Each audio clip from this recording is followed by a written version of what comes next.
So the community gardens were started by Jim and Paula Pescia, I think 5 or so years ago now, I think it was. And they took over the shuffleboard court here and wanted to start some gardens that the community can come together and rent a garden bed and do their own kind of gardening and create a community that would help each other and learn from each other about what the gardening wanted to be and how you can best garden, best practices, what to grow, when to grow, all that kind of stuff. So they started a nice little community, and then about 2 years ago, they decided they wanted to kind of step back a little bit and focus on some other things.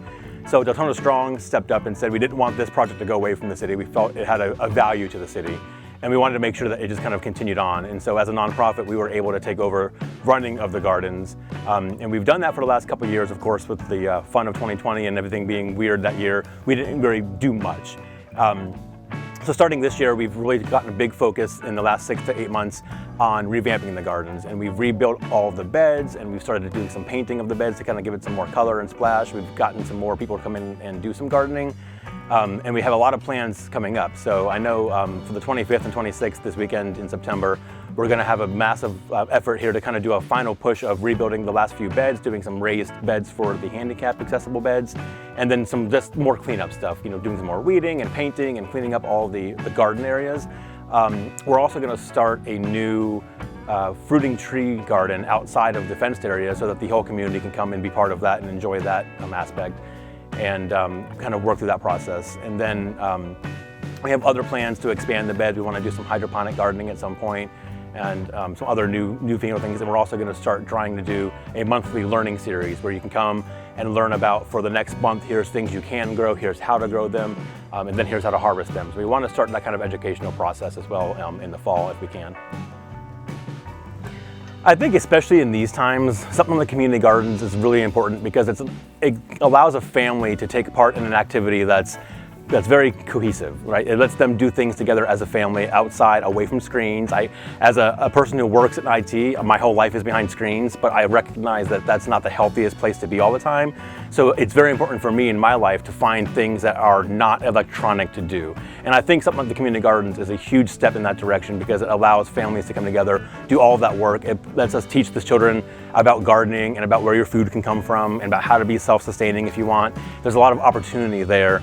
And it's just a nice way of kind of exploring the world around you. You get a lot of things to be, you get to see a lot of different things, right? You get to see some of the bugs that you get to see. We can talk about the life cycle of plants. It's a very educational aspect of gardening for people as well.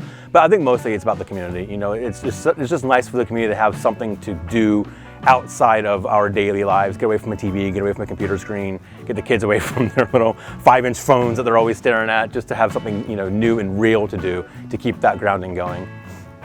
So in all of our beds, we don't really have any trend of anything that I've found to be most popular to grow. Wildflowers would be the most common we see because it helps hold the beds down when they're not being used, but also we're very interested in butterflies here as well as bees.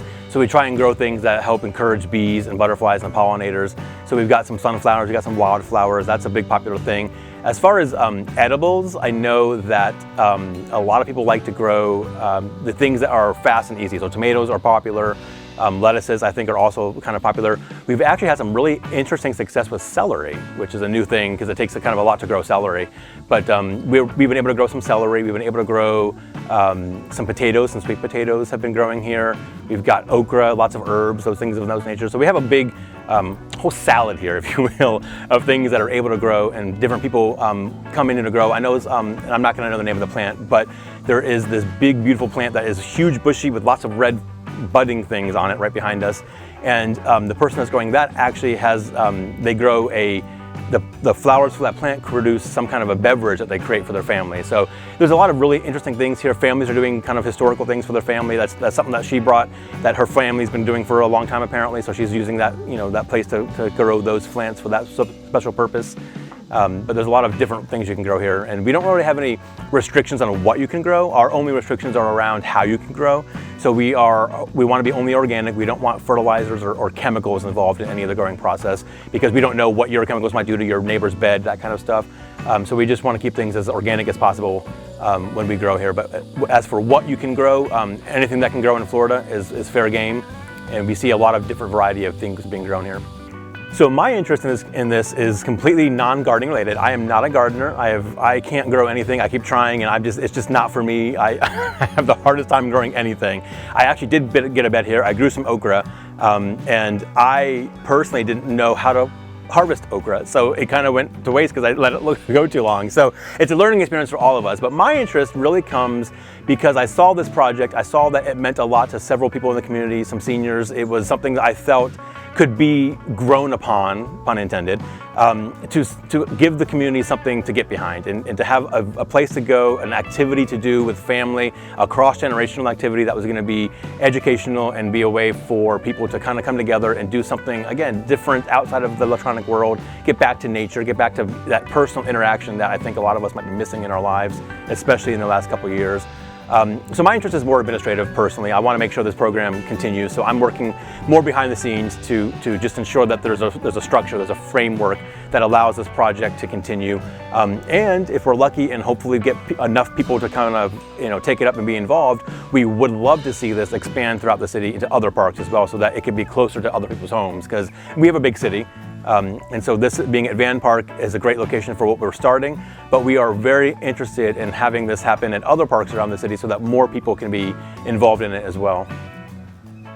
The most important thing for the community to know is that this garden is here, first and foremost. I don't think a lot of people even know it's here. And I want people to know that it's not just for gardeners, it's not just for people who know what they're doing, it's for anyone who wants to experience gardening and wants to learn about gardening. We can offer a full range of help we can leave you alone completely, or we can walk you through the entire process. When I was doing my bed, I had everyone here just offering all kinds of help. They gave me seeds, they told me what to do and how to do it and when. And it was a great experience because I got to learn a lot and they got to help.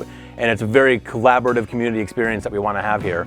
So I want people to just, again, first and foremost, know it's here and that it's available and that we need help. And if you have any interest or ability to help us with physical labor or donations of blocks or soil or plants or anything of that nature, those are going to be very helpful things for us as we kind of move forward to the next phases.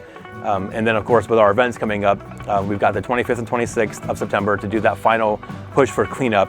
But then October 16th, we're going to have a community event where we're going to reintroduce the gardens back to the community, kind of reopen, grand opening. We're going to be dedicating the gardens to some people. We're going to be doing some events. We're going to have some little bit of food here for you. We're going to have some training events about how to do some growing. We're going to try and have a nice little event and unveiling our brand new mural that was painted by one of our local community artists as well. So the easiest way to reserve a garden bed is to email gardens@deltonastrong.org or go to our website, which is just deltonastrong.org. And there you can either send us an email or a form online, and we can get that process started to send you out the packet. That's got all the information about our rules, like we're organic only, so we don't allow fertilizers, we don't allow chemicals, but all that's in our packet. And then for $20 for a 6-month growing season, you can have a single garden bed. And so you can rent as many as you'd like, but there's $20 each per growing season.